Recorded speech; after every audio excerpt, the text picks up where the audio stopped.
నిజమైన జర్నలిస్టులను కాపాడుకుంటాం, ప్రజల కోసం పనిచేసే వాళ్ళని అన్ని విధాల సహకారం. CM Revanth Reddy accreditation health కార్డులు ఇస్తాం. ఇందుకు మీడియా అకాడమీ కొత్త గైడ్ లైన్స్ రూపొందించాలి. కొన్ని పార్టీ పత్రికల్లో జర్నలిస్టులు యజమానుల కోసమే పనిచేస్తున్నారు. భాషా విషయంలో సీఎం హోదాను కూడా అవమానిస్తున్నారు. ఆ ట్యూబ్ ఈ ట్యూబ్ అంటూ ఇష్టం ఉన్నట్లు చేస్తున్నారని వ్యాఖ్య. జేఎన్జే హౌసింగ్ సొసైటీకి పేట్ బషీరాబాద్లోని 38 ఎకరాల భూమి అప్పగింత, మిగతా అర్హులైన జర్నలిస్టులకు ఫ్యూచర్ సిటీలో ఇండ్ల జాగాలు ఇస్తామని హామీ ఇచ్చారు. అయితే నిన్న ఎవరైతే హైదరాబాద్ రవీంద్ర భారత్లో జేఎన్జే హౌసింగ్ సొసైటీకి 38 ఎకరాల భూమి పత్రాలు అందజేస్తున్న సీఎం రేవంత్, మంత్రులు పొంగులేటి, పొన్నం, ఫోటోలో మేయర్ విజయలక్ష్మి, ఎంపీలు Chamala Kiran Kumar Reddy, Anil Kumar Yadav, media academy chairman Srinivas Reddy, సలహాదారు వేవ్ నరేందర్ తదితరులు ఉన్నారు. ఇక్కడ ఇక విషయం ఏంటంటే మొన్న 2000 కేసీఆర్ అధికారంలో ఉన్నంతసేపు వీళ్ళంతా కేసీఆర్ దిక్కే ఉండే. వాస్తవానికి ఈ కాంగ్రెస్ పార్టీ వైపు నిలబడ్డది యూట్యూబర్లే.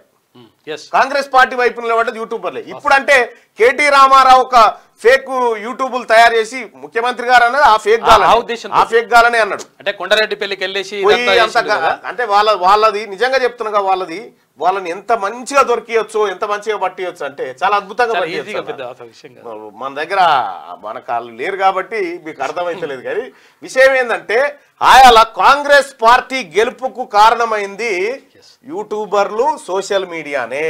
మెయిన్ స్ట్రీమ్ మీడియానా, సోషల్ మీడియానా? ఒకసారి పోల్ పెట్టుకొని దాన్ని కూడా చూసుకుందాం. 89% మంది బీసీలకు అర్థమవుతుందన్నా మీరు చెప్పేదని చెప్తా ఉన్నారు. Thank you so much. ఇక అలాగే ఒక్కసారి ఈ పోల్లో కూడా పాల్గొనండి.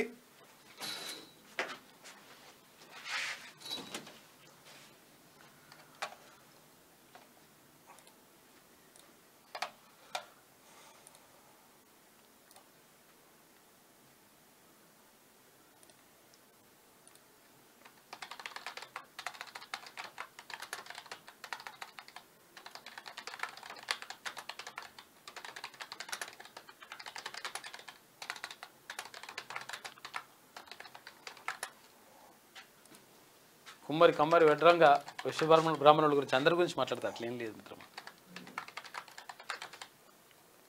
రైట్, ఇక్కడ 2 ఆప్షన్స్ 100% చెప్తా ఉన్నా. తీన్మార్ మల్లన్న రెక్కల కష్టమే కాంగ్రెస్ పార్టీ అధికారంలోకి వచ్చింది. ఇది ఎవరు అవునన్నా కాదన్నా. తీన్మార్ మల్లన్న రెక్కల కష్టంతో, అలాగే ఇంకా కొంతమంది జర్నలిస్టుల రెక్కల కష్టంతో ఎక్స్పోజ్ చేయడం ద్వారా 100% కాంగ్రెస్ పార్టీ అధికారంలోకి వచ్చింది. సొంత మీడియా కూడా లేదు కదా. సొంత మీడియా ఎక్కడిది? ఒకప్పుడు TV9 చెప్తామని భయపెట్టినటువంటి వాళ్ళు క్యూ న్యూస్ కు చెప్పుకుంటామని భయపెట్టారు. క్యూ న్యూస్ మీద ఎన్ని దాడులు, ఎన్ని కుట్రలు, ఎన్ని కేసులు, ఎన్ని నిర్బంధాలు, ఎంత దారుణమైనటువంటి వ్యవస్థ ఈ క్యూ న్యూస్ పైన జరిగిందో ప్రజలందరికీ తెలుసు. ఇక్కడ ఇవాళ వాస్తవానికి రేవంత్ రెడ్డి గారిని సీఎం చేయడానికి ప్రజలు ఏం ఓట్లేయలే. కేసీఆర్ మీద కోపంతో కాంగ్రెస్ పార్టీకి వేసారు. కేసీఆర్ మీద కోపంతో తప్ప రేవంత్ రెడ్డి గారిని సీఎం చేయాలనేటువంటి ఉద్దేశం ప్రజలకేం లేకుండే. కాంగ్రెస్ పార్టీని అధికారంలోకి తీసుకురావాలి, తెలంగాణ ఇచ్చింది అనేది ఒకటి ఉంది. ఇక్కడ తెలంగాణలో కాంగ్రెస్ పార్టీ అధికారంలోకి రావడానికి కారణం ఎవరు? ఇప్పుడు ఈ ప్రధాన మీడియా ఇవాళ అందుకుంటా ఉన్నారు కదా, వీళ్ళంతా ప్రధాన మీడియా. అప్పుడు ప్రధాన మీడియా వీళ్ళెవరు కూడా కాంగ్రెస్ పార్టీతో లేరు. అప్పుడు ఎవరు కూడా కేసీఆర్ తోనే ఉన్నారు. వాళ్ళు జవహర్ లాల్ నెహ్రూ జర్నలిస్ట్ ఏదైతే హౌసింగ్ సొసైటీ ఉంది కదా, దాంట్లో ఉన్న వాళ్ళందరూ ఇప్పుడు బీఆర్ఎస్ చేసిన వాళ్ళంతా. ఇప్పుడు తెలంగాణలో కాంగ్రెస్ పార్టీ అధికారంలోకి రావడానికి కారణం ఎవరు? ప్రధాన మీడియా అంటే ఈ పేపర్లు, టీవీ ఛానళ్లు. సోషల్ మీడియా అంటే యూట్యూబ్, ఫేస్బుక్, వాట్సాప్, ట్విట్టర్. వాళ్ళ ప్రధాన మీడియా అంటే ఇప్పుడు పేపర్లు ఇప్పుడు అది ఉన్నాయి కదా, పెద్ద ఛానల్ అండి అనుకుంటున్నాం. తెలంగాణ రాష్ట్రంలో కేసీఆర్ ను గద్దె దించడంలో, కేసీఆర్ రాజ్యాన్ని కూల్చడంలో తీన్మార్ మల్లన్న పాత్ర చాలా పెద్దది. చాలా అంటే చాలా పెద్దది. అంటే కొంతమంది ఏమనుకున్నారంటే తీన్మార్ మల్లన్న రాజ్యాన్ని కూల్చేటరకు అవసరం వస్తాడు, అంతవరకే వాడాలి తప్ప రాజకీయంగా ఇతన్ని తీసుకురావద్దని అనేకమైన కుట్రలు చేసిరు. అనేకమైన కుట్రలు. మీరేమనుకుంటున్నారు? మీరు ఎన్ని కుట్రలు చేసినా ఎన్ని కుతంత్రాలు చేసినా పక్కనే ఉండి ఓడగొట్టాలని ప్రయత్నం చేసినా నేను అభిమన్యుల్లాగానే బయటపడ్డా.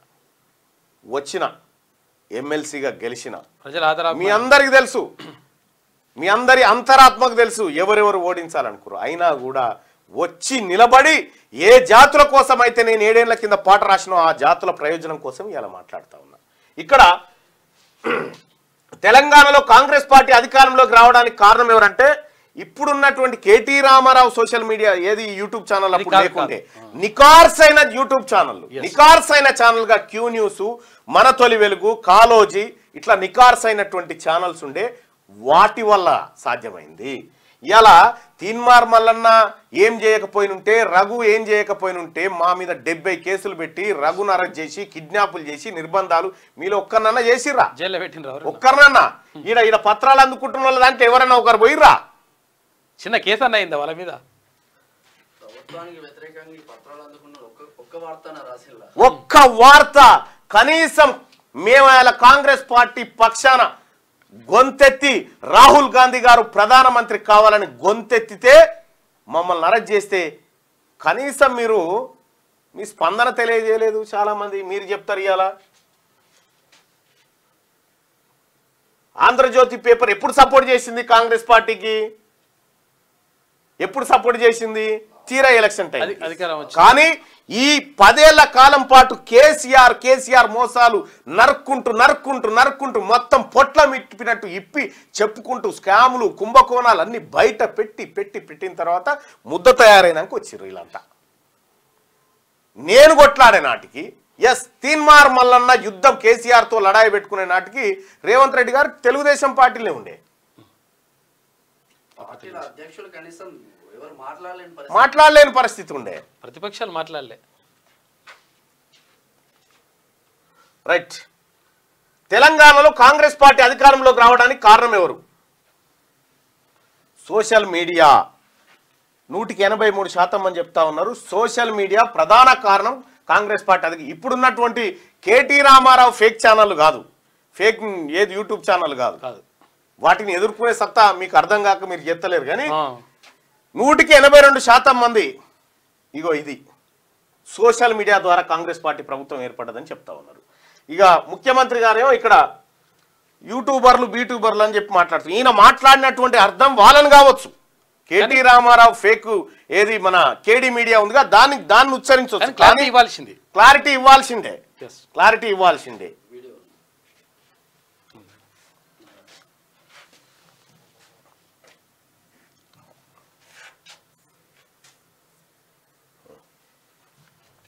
అసలు కంటే కుసరాలని ఎక్కువైపోయింది. ఎవరిని ఏ ట్యూబో తెలుస్తలేదు మాకు. ఇక ట్యూబ్ లో ఎక్కడికంటే అక్కడికి వెళ్ళిపోయి ఏది పడితే అది మాట్లాడితే అక్కడ ఉన్న ప్రజలు ఏమన్నా అంటే చూసిరా జర్నలిస్టుల మీద దాడి అని. జర్నలిస్ట్ అనే పదానికి డెఫినేషన్ ఏందో మీరు డిసైడ్ చేయండి. మేము ఎవరిని జర్నలిస్ట్ గా చూడాలో మీరు చెప్పండి. ముఖ్యమంత్రి గారు మీకు ఎవరైనా సలహా ఇవ్వలేదేమో నేను ఇస్తున్నాను. కొండారెడ్డిపల్లి కాడికి కొంతమంది బీఆర్ఎస్ స్పాన్సర్డ్ పబ్లిక్ పోయారు. అక్కడ మనం చెప్పాల్సింది ఏముందంటే సార్, మనం చెప్పాల్సింది కొండారెడ్డిపల్లి కాడికి పోయి రుణమాఫీ కాలేదని చెప్పి కొంతమంది బదనాం చేసే ప్రయత్నం చేశారు. అది ముఖ్యమంత్రి గారి సొంత. అయితే కొండారెడ్డిపల్లి కాడ జర్నలిస్టుల పైన దాడని ఎట్లా చెప్తా ఉన్నారు? జర్నలిస్టులు ఎందుకు అవుతారు? వాళ్ళు జర్నలిస్టులు ఎందుకు అవుతారు? మొన్నటిదాకా టీ న్యూస్ లో పనిచేసినటువంటి అమ్మాయి పేరేందో సరితనో ఏదో ఉంది, ఆమె జీతం ఇచ్చేది కేటీ రామారావేనా? వీళ్ళ దగ్గర ఉన్న ఛానల్ అన్ని ఇవన్నీ ఎవరి ఛానళ్ళు? కేటీ రామారావు బినామీలు డబ్బులు పెడుతున్న ఛానల్లేనా? టిఆర్ఎస్ వర్సెస్ కాంగ్రెస్ కార్యకర్తల మధ్యలో అక్కడ అంతే. జర్నలిస్టులు కాంగ్రెస్ కార్యకర్తలు కాదు, బీఆర్ఎస్ కార్యకర్తలు కాంగ్రెస్ కార్యకర్తల మధ్య గొడవ. అది మీరు ఇది చెప్పుకోలేకపోయారు. ఆడ జరిగింది ఏంది? వాళ్ళను నువ్వు లేని గుర్తింపునిచ్చి వాళ్ళకి కొండారెడ్డిపల్లిలో బీఆర్ఎస్ కార్యకర్తలకు తర్వాత కాంగ్రెస్ పార్టీ కార్యకర్తల మధ్య గొడవ జరిగింది. అది లెక్క. ఇది లెక్క. చెప్పాల్సింది అట్లా చెప్పాలి. చెప్పాల్సింది అట్లా చెప్పాలి. అట్లా చెప్తే నడుస్తుంది.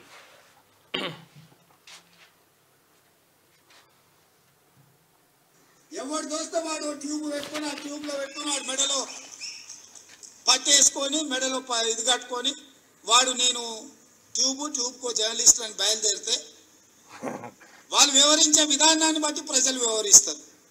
ఫస్ట్ వాళ్ళని జర్నలిస్టుగా కాకుండా విశదీకరించు.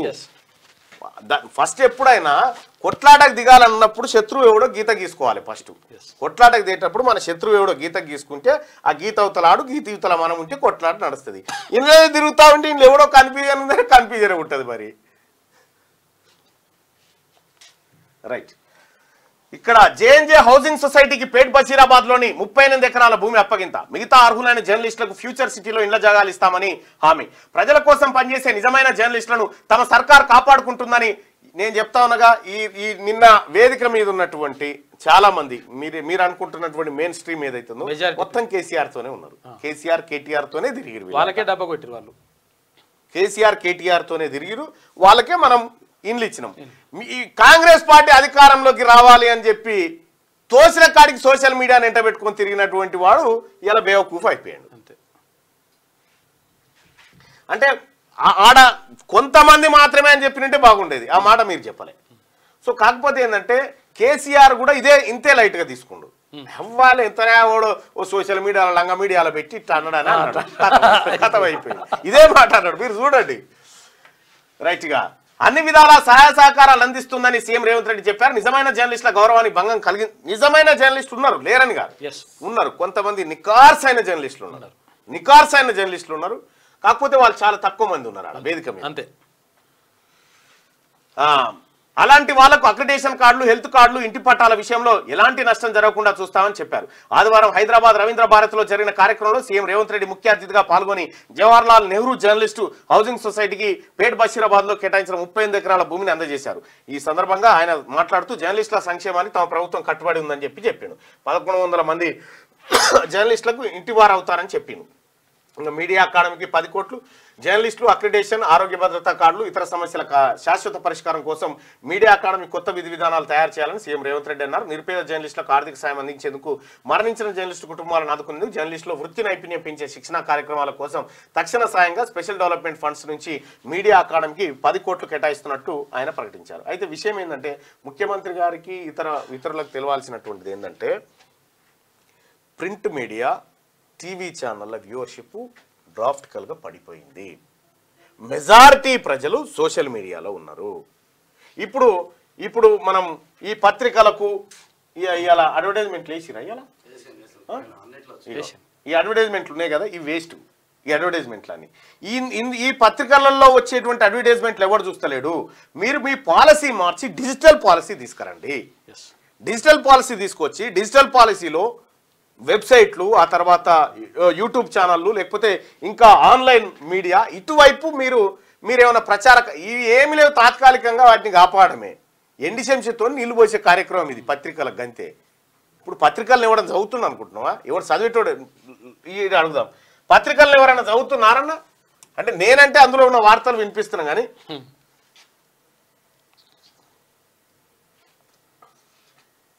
మీరు లేకుంటే అసలు రాకుందే. ఎంతమంది కాంగ్రెస్ ఎమ్మెల్యేలను చేశారు. నా పెన్షన్లు ఎప్పుడు పెంచుతారు, కాంగ్రెస్ పార్టీ రారని 60% నువ్వే రావడానికి 60% కారణం మళ్ళీ అని చెప్తాను. నేను రాహుల్ గాంధీ గారి మాట నమ్మి, రాహుల్ గాంధీ గారి మాట విశ్వసించి కులగణన చేస్తా, ఈ బీసీలను ఎక్స్రే తీస్తా అన్నటువంటి మాటకు నాకు కమిట్మెంట్ వచ్చింది. ఎవరు చదవట్లేదు పత్రికల్ని, అసలు చదివేటోడే లేడు పత్రికల్ని. చాలా రోజులైంది పత్రికలకు పోయి, ఇంకా గవర్నమెంటే అప్డేట్ కానట్టుంది. పత్రికలను చదివేటోళ్ళు లేరేవారు.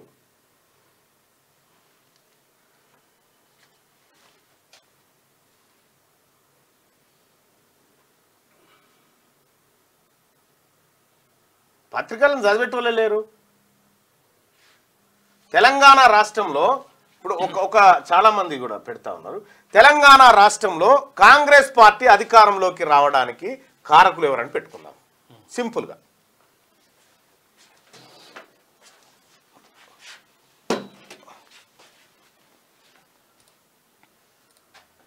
నేనైతే సోషల్ మీడియాలోనే ఉన్నప్పుడు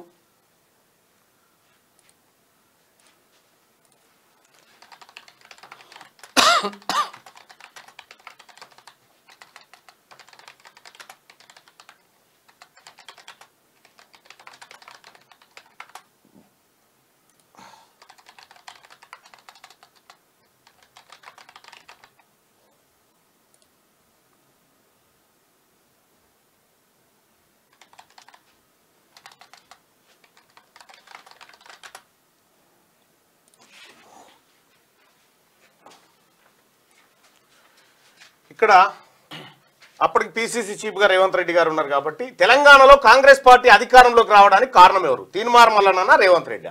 మీ ఒపీనియన్ తెలియజేయండి బాయ్ సార్. ఇందులో పాల్గొనండి దయచేసి.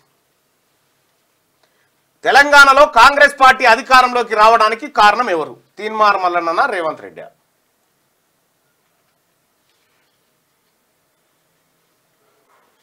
నేను మొదలు పెట్టినాడు, నేను దండానికి పత్రికలు కట్టి గొంతు చించుకున్న నాడు అసలు ప్రతిపక్షమే లేదు రాష్ట్రంలో. ఎక్కడోళ్ళు అక్కడ నిద్రపోయి ఉన్నారు. నా మీద మొదటి కేసు అయిన నాడికి వీళ్ళు ఎవరు కూడా యాక్షన్ ప్లాన్లు లేరు. ఇంకా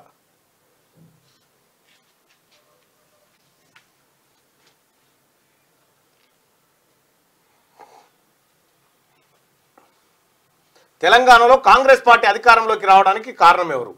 దాదాపు 1100 మంది, 171% మంది తీన్మార్ మల్లన్న కారణం అని చెప్పి చెప్తా ఉన్నారు. 171% మంది తెలంగాణలో కాంగ్రెస్ పార్టీ అధికారంలోకి రావడానికి కారణం ఎవరంటే తీన్మార్ మల్లన్న అని చెప్పి 171% మంది చెప్తా ఉన్నారు. ఎస్, రఘు, కాలోజీ, సీను, మేమందరం పాత్రదారులమే.